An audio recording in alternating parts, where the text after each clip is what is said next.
Marvel cinematic universe में अब तक 23 मूवी रिलीज़ हो चुकी है। जो मार्वल के डाई हार्ड फैन होंगे उन सभी ने इन मूवी को फॉलो किया ही होगा, पर बहुत सारे लोग ऐसे भी होंगे जिनसे कुछ मूवी मिस हो गई होंगी या देखी होगी तो स्टोरी भूल गए होंगे और उन्हें स्टोरी लाइन समझने में प्रॉब्लम आ रही होगी। तो ये वीडियो उन्हीं के लिए है जो मार्वल मूवीज़ को शुरू से सही ऑर्डर में देखने का प्लान कर रहे हो। मार्वल सिनेमैटिक यूनिवर्स के अकॉर्डिंग जब यूनिवर्स क्रिएट हुआ तो 6 सबसे पावरफुल इन्फिनिटी स्टोन बने। अब ये इन्फिनिटी स्टोन क्या है और क्या हो जब ये 6 के 6 स्टोन किसी के पास आ जाए, ये तो आपको वीडियो के एंड होते होते पता चल ही जाएगा, तो वीडियो पूरा एंड तक देखना। मार्वल सिनेमैटिक यूनिवर्स का शानदार सफ़र 2008 में आई आयरन मैन के साथ शुरू हुआ। इस मूवी से आयरन मैन ने सुपर हीरोज़ मूवीज़ की दुनिया में स्वैग वाली एंट्री मारी। ये मूवी मार्वल स्टूडियो की सेल्फ फाइनेंस्ड मूवी भी थी, यानी इस मूवी पर मार्वल स्टूडियोज़ का फ्यूचर दांव पर लगा हुआ था। लेकिन जब मूवी रिलीज़ हुई तो बॉक्स ऑफिस पर सुपर हिट हुई और साथ में फैंस के दिलों में भी अपनी जगह बनाने में कामयाब हुई। आयरन मैन देखने के बाद आप 2008 में आई इनक्रेडिबल हल्क भी देख सकते हो। हालांकि इस मूवी में मार्वल की फ्यूचर मूवी से कोई खास रेफरेंस नहीं है, इसलिए अगर आप चाहें तो इस मूवी को स्किप भी कर सकते हैं। लेकिन अगर आप हल्क के जबरा वाले फ़ैन हो तो ये मूवी आपको ज़रूर देखनी चाहिए। आयरन मैन की मैसिव सक्सेस के बाद आयरन मैन स्टोरी को आगे कंटिन्यू करते हुए 2010 में आई आयरन मैन 2, जिसमें टोनी स्टार्क ने अपने सूट को ऑसम से भी और ऑसम बनाया। वहीं दूसरी तरफ मूवी में एक स्ट्रॉन्ग विलन भी नज़र आया। इस मूवी से ब्लैक विडो ने एमसीयू में डेब्यू किया। वहीं जेम्स रोडी को मिला आयरन मैन का सूट जिससे बना वो वॉर मशीन, और वहीं निक फ्यूरी का स्पेशल अपीयरेंस भी नज़र आया।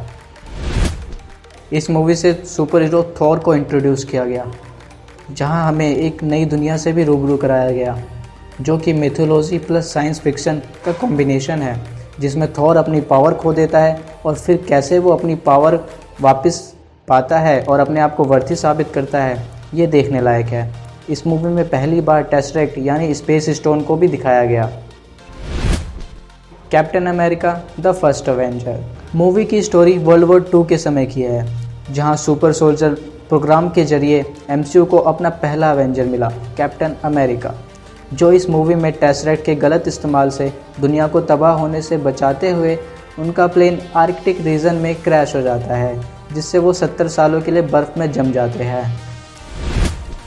अब तक की आई 5 मूवी की तरफ बढ़ रही थी और शील्ड के डायरेक्टर निक फ्यूरी आने वाले इस खतरे को भांप लेते हैं और एवेंजर इनिशिएटिव के तहत सुपर हीरोज़ की एक टीम बनाते हैं। दूसरी तरफ लोकी, जो थाइनोस के इशारे पर चित्तौरी आर्मी के साथ अर्थ पर अटैक कर देता है और सभी एवेंजर्स मिलकर लोकी के प्लान पर पानी फेर देते हैं और इसी के साथ फेज़ 1 एंड हो जाता है। फेज़ 1 की तरह ही फेज़ 2 की शुरुआत भी आयरन मैन 3 के साथ शुरू हुई, जिसमें टोनी को ये लगने लगता है कि वो आयरन मैन सूट के बिना कुछ भी नहीं है और एंड में सारे सूट को डिस्ट्रॉय भी कर देता है और अपनी बॉडी में लगे आर्क रिएक्टर का सॉल्यूशन भी वो निकाल ही लेता है। थॉर द डार्क वर्ल्ड इस मूवी में पहली बार रियलिटी स्टोन को दिखाया गया ईथर के फॉर्म में। डार्क एल्व्स के किंग मेलेकिथ यानी रियलिटी स्टोन की मदद से वो यूनिवर्स में अंधेरा कायम करना चाहता था, लेकिन थॉर गॉड ऑफ थंडर उसे ऐसा करने से रोक लेते हैं। Captain America and the winter soldier MCU की ये मूवी काफ़ी इम्पोर्टेंट और काफ़ी इंटरेस्टिंग भी है, जिसमें हमें बहुत सारे राज पता चलते हैं। विंटर सोल्जर और कोई नहीं स्टीव का दोस्त बकी बार्न्स होता है, जिसका माइंड कंट्रोल करके उसे वेपन की तरह यूज़ किया जा रहा होता है। वहीं इसमें हाइड्रा की वापसी भी होती है और इन सभी को कैप्टन अमेरिका रोक पाते हैं या नहीं, ये तो आपको मूवी देखकर ही पता चलेगा। Guardian of the Galaxy Marvel cinematic universe इस मूवी से अपने आप को और एक्सपेंड किया। इस मूवी में हमें पहली बार ये पता चलता है कि इन्फिनिटी स्टोन क्या है और थाइनोस उसके पीछे क्यों पड़ा है। वहीं इस मूवी में पहली बार पावर स्टोन को भी दिखाया गया, जो मूवी के एंड होते होते नोवा को सौंप दिया जाता है। अवेंजर एज ऑफ अल्ट्रॉन इस मूवी में टोनी स्टार्क ब्रूस बैनर के साथ मिलकर माइंड स्टोन पर रिसर्च कर रहे होते हैं। वो ग्लोबल डिफेंस सिस्टम बनाना चाहते थे जिससे दुनिया में पीस बना रहे, लेकिन होता उसका उल्टा ही है। उस माइंड स्टोन से बन जाता है आर्टिफिशियल इंटेलिजेंट अल्ट्रॉन, जिसके लिए दुनिया में पीस लाने का एक ही तरीका होता है, कि यहाँ के लोगों को ही ख़त्म कर दो। अल्ट्रॉन सफल हो पाता है या नहीं, इसके लिए मूवी आपको ज़रूर देखनी चाहिए। एंटमैन। इस मूवी से एंटमैन को इंट्रोड्यूस किया गया, जो कि डॉक्टर हैंक की खोज पिम पार्टिकल की मदद से अपने आप को जितना चाहे छोटा और बड़ा कर सकता है, और इस तरह एवेंजर को एक न्यू सुपर हीरो मिला जिसका नाम है एंटमैन। इसी के साथ फेज़ 2 भी एंड होता है। तो अब बात कर लेते हैं फेज़ 3 की। फेज़ 3 की शुरुआत हुई कैप्टन अमेरिका सिविल वॉर के साथ। इस मूवी में एवेंजर की टीम 2 हिस्सों में बढ़ जाती है, एक तरफ कैप्टन अमेरिका और दूसरी तरफ आयरन मैन होता है। मूवी का chess sequence 1-to-1 fight scene बहुत ही एपिक वे में दिखाया गया है, और ये एवेंजर आपस में क्यों लड़े अब सब कुछ मैं ही बता दूंगा, तो भाई आप क्या देखोगे। उसके बाद आती है डॉक्टर स्ट्रेंज। ये स्टोरी एक डॉक्टर की है जो एक्सीडेंट में बुरी तरह से घायल हो जाता है, जिसकी वजह से उसके हाथ डैमेज हो जाते हैं, जिसका साइंस के पास भी कोई ट्रीटमेंट नहीं होता, और फिर वो अपनी ट्रीटमेंट करवाने के लिए पहुंच जाता है नेपाल, जहां वो डॉक्टर से जादूगर बनने का सफ़र तय करता है। और इस मूवी में ही पहली बार टाइम स्टोन को भी दिखाया गया है। Guardians of the Galaxy 2। Guardians of the Galaxy 2 की स्टोरी को आगे बढ़ाते हुए हमें पता चलता है कि पीटर क्विल आधा इंसान और आधा एलियन है, यानी वो सेलेस्टियल है जो अपनी पावर से कुछ भी क्रिएट कर सकता है, और ये पावर उसको उसके फादर से मिली है जो कि उसकी माँ के मौत का कारण भी होते हैं। फिर आती है Spiderman Homecoming. Captain America Civil War में स्पाइडरमैन के कैमियो ने फैंस को बहुत एक्साइट किया, और ये पॉसिबल हुआ सोनी और डिज्नी की डील से। मूवी में स्पाइडरमैन का कूल एंड फनी अंदाज दिखाया गया जो हम फैंस को बहुत पसंद आया, और स्पाइडरमैन का सूट और भी एडवांस हो गया, और हो भी क्यों ना जिसे टोनी स्टार्क ने डिज़ाइन किया हो। अब चलते हैं थोर रैग्नारोक की तरफ। इस मूवी में थोर के पूरे लुक को ही बदल दिया गया है, लगता है कॉमिक टच देने की कोशिश की गई है। वही मूवी में एमसीयू के सबसे पावरफुल विलन में से एक हेला देखने को मिली, जिसे गॉड ऑफ डेथ भी कहा जाता है, और ये थोर की बहन भी है।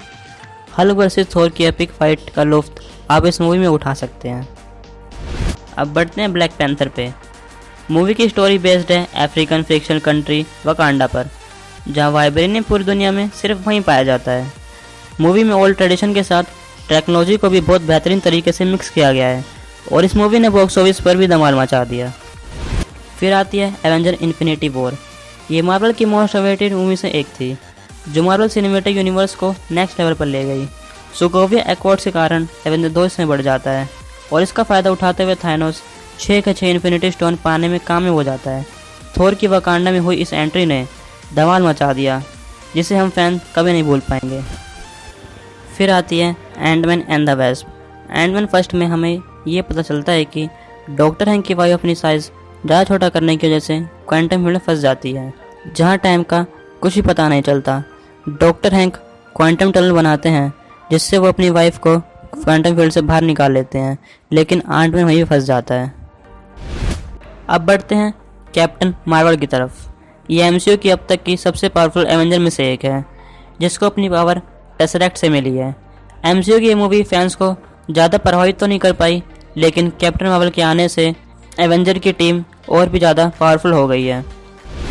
तो अब बढ़ते हैं the most awaited movie Avenger end game.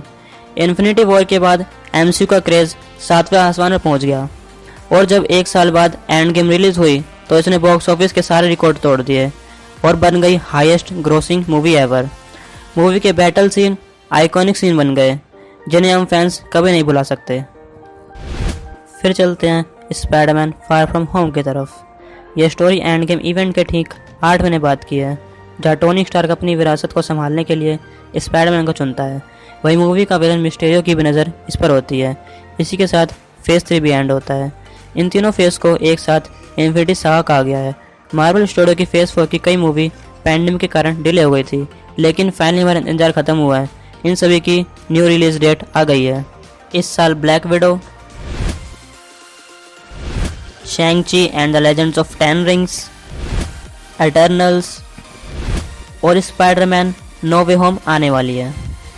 और next year Doctor Strange in the Multiverse of Madness, Thor Love and Thunder, Black Panther Wakanda Forever और द मार्वल्स।